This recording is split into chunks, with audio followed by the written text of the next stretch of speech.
انجیل والا بھی موجود ہے، تمام آسمانی کتابوں والے اس جگہ کے اوپر موجود ہیں۔ جب باری آ گئی امامت کی تو اللہ رب العزت نے جبرائیل امین کو حکم دیا کہ حضور کی انگلی پکڑو، پکڑ کے مسلح امامت پہ کھڑا کرو۔ پوری کائنات کے ذرے ذرے کو یہ بتانا چاہتا ہوں کہ جہاں قرآن والا موجود ہو، قرآن والے سے آگے اور کوئی نہیں بڑھ سکتا۔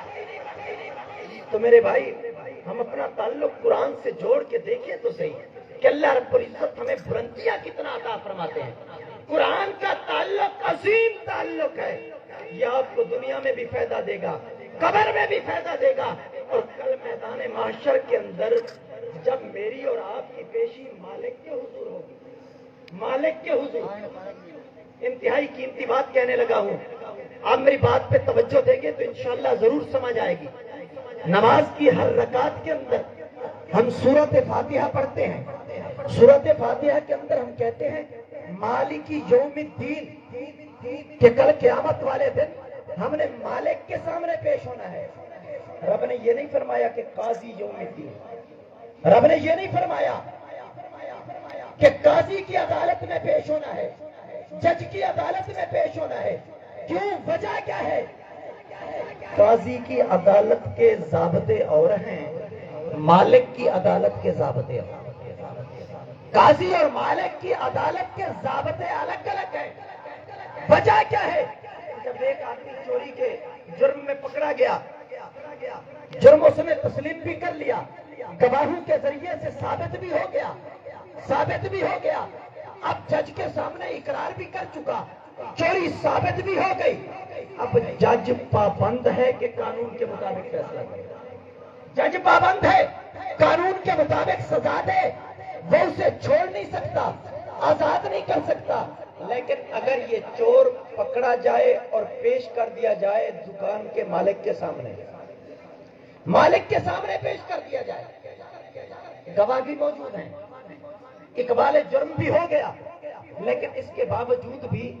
مالک پابند نہیں ہے کہ وہ اسے سزا دے، مالک پابند نہیں کہ سزا دے،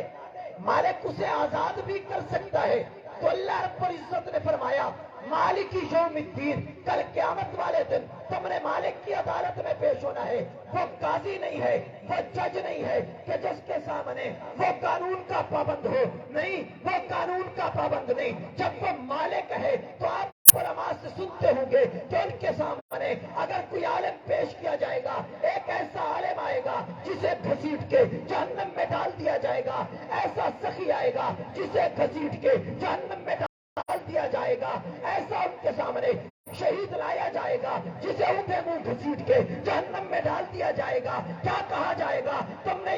یہ کام میرے لیے نہیں کیے تھے، مجھے دکھلانے کے لیے نہیں، جن کو دکھلانے کے لیے کیے ان سے جا کے ان کا بدلہ لے لو، ان سے جا کے ان کا ثواب لے لو، ان سے جا کے ان کا اجر لے لو۔ لیکن ایک آدمی ایسا بھی پیش ہوگا کہ جس کے سامنے ایک نیکی کم ہوگی، تلاش کرتا پھرے گا، کوئی نہیں دے گا۔ یوم یفر المرء من اخیہ وامہ وابیہ وصاحبتہ وبنیہ، باپ کے پاس گیا، جواب مل گیا،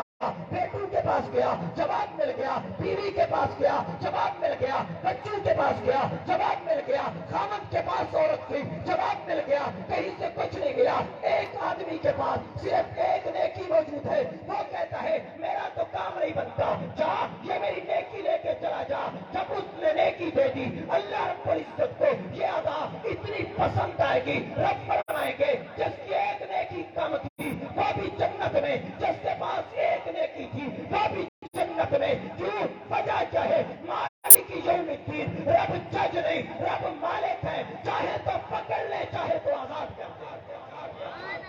وہ جج نہیں ہے، مالک ہیں۔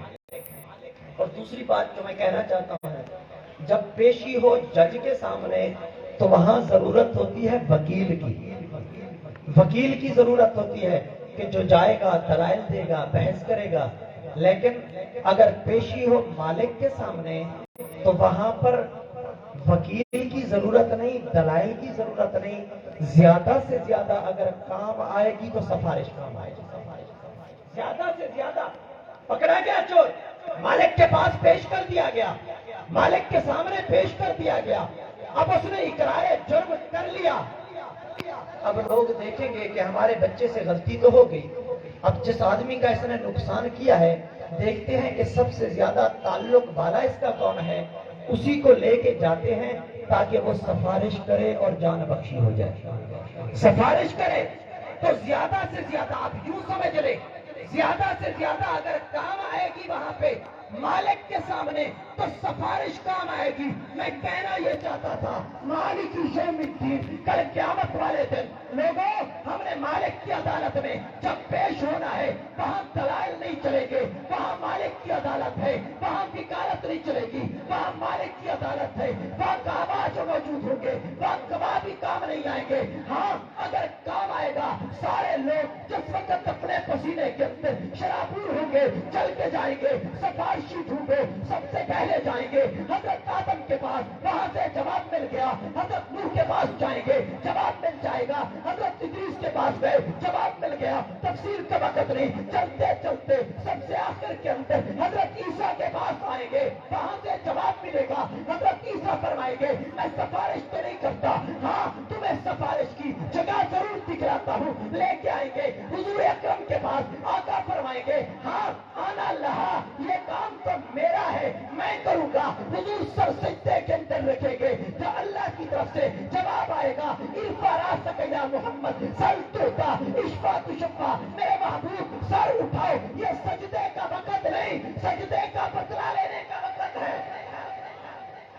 جب حضور ہاتھ اٹھائیں گے سفارش کریں گے، اللہ رب العزت حساب و کتاب شروع کرا دیں گے۔ جو بات میں کہنے لگا تھا اللہ رب العزت نے پہلے تمام لوگوں کے دلوں میں ڈال کے سارے نبیوں کے پاس بھیجا، آخر کے اندر حضور کے پاس بھیجا، کیوں؟ اس لیے اللہ رب العزت اگر چاہتے پہلی فرصت میں حضور کے پاس بھیج سکتے تھے، اگر پہلے چلے جاتے تو میرے اور آپ کے دل میں یہ خیال آ سکتا تھا کہ شاید اللہ نے یہ مقام تمام نبیوں کو دیا، ہم حضرت آدم کے پاس جاتے تو ہماری سفارش ہو جاتی، حضرت نوح کے پاس جاتے ہو جاتی، کسی بھی پیغمبر کے پاس جاتے ہو جاتی۔ اللہ رب العزت نے تمام دروں سے واپس خالی لوٹا کر آخر میں حضور کے در پہ بھیج کر پوری دنیا کو دکھا دیا کہ دنیا والے جو سفارش کا حق قرآن والے نبی کو حاصل ہے، اتنی سفارش کا حق کسی اور کو حاصل نہیں ہے۔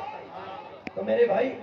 قرآن ہمیں ہر جگہ پہ کام آئے گا، اس کے بعد یہ سلسلہ چل نکلے گا تمام انبیاء کے بعد۔ اب اگر سفارش کریں گے قرآن مجید کے وہ علماء ہوں گے جن کے سینے کے اندر قرآن کا علم موجود ہوگا، رب فرمائیں گے تمہارے خاندان کو 70 افراد جن پہ جہنم واجب ہے ان کو لے کے جنت میں داخل ہو جاؤ۔ اس کے بعد حفاظ آئیں گے، اللہ رب العزت ان کو اختیار دیں گے سفارش کا کہ 10 افراد تمہارے خاندان کے جن کے اوپر جہنم واجب ہے ان کا ہاتھ پکڑو، ان کو جنت میں لے جاؤ، تاکہ پوری کائنات کو پتہ چل سکے کہ لوگوں قرآن وہ شان والا ہے، قرآن وہ عزت والا ہے کہ جس کا تعلق قرآن کے ساتھ دنیا میں بن گیا۔ اللہ رب العزت کا کلام ہونے کی وجہ سے قرآن نے اسے فائدہ دنیا میں بھی دیا، قرآن نے اسے فائدہ قبر میں بھی دیا، قرآن نے اسے فائدہ میدان محشر میں بھی دیا، حتیٰ کہ وہ 70 آدمی جن پہ جہنم واجب تھی قرآن والے کی سفارش سے جہنم سے نکل کے جنت کے حقدار بن گئے۔ تو میرے بھائی اپنا تعلق قرآن کے ساتھ جوڑیں، قرآن کا تعلق ضائع نہیں۔ ایک حدیث مبارکہ کے اندر آتا ہے کچھ چیزیں ایسی ہیں کہ جن کو دیکھنا بھی ثواب ہے، کچھ چیزیں ایسی ہیں کہ جن کو دیکھنا بھی ثواب۔ حضور اکرم صلی اللہ علیہ وسلم نے فرمایا النظر الی الکعبۃ عبادت،